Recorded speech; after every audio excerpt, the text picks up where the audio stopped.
Ал бәрекелді, сонымен эфир де бітті, қосылайықтың ақты мәресіне де келіп жеттік. Сонымен жеңімпаз Нұрсұлтан ініміз болды. Құттықтаймын арнайы. Ал Нұрсұлтан, құтты болсын бауырым. Сағыда. Құтты болсын, жемісін көрін. Барлығы. Мына кісі бізге прикол ұстап атыр. Прикол ұстап атыр.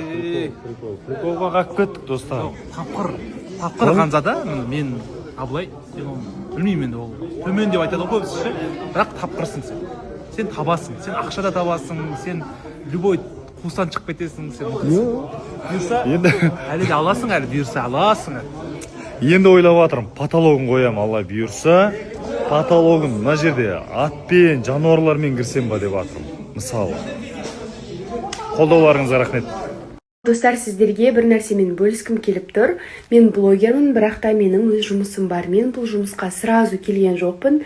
Енді көпшілігіңізде осындай проблемалар болған шығар. Жұмысқа кіретін кезде тәжірибені талап етеді. Ал тәжірибені қайдан аламыз? Мен өзімнің келесі сторисімде айтатын боламын.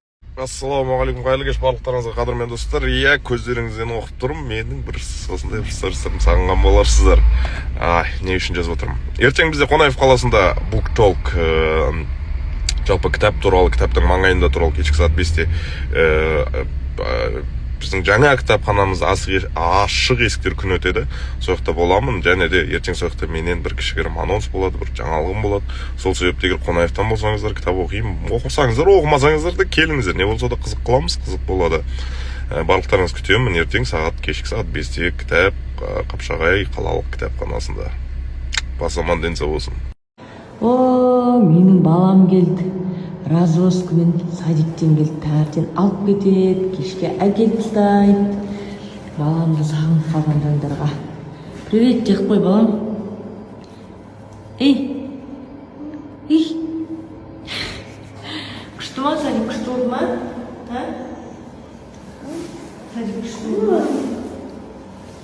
Жаным, жүкет жүкет. Садик күшті болды ма? Ой, мінеке қараңыздаршы, осылай аяу құрбым осылай дастарханды жайнатып жіберіп мені күтіп отыр ғой. Рахмет, ниеттеріңе, пейілдеріңе рахмет. Осындай дастархан жайып, уляны шығарып салайық күштілеп деп, аяғымды жерге тигізбей күтіп алып атқан жайлары бар. Кіші жүз шіркеш осындай керемет ілініп тұр екен. Сыйластықтарыңызға көп-көп рахмет.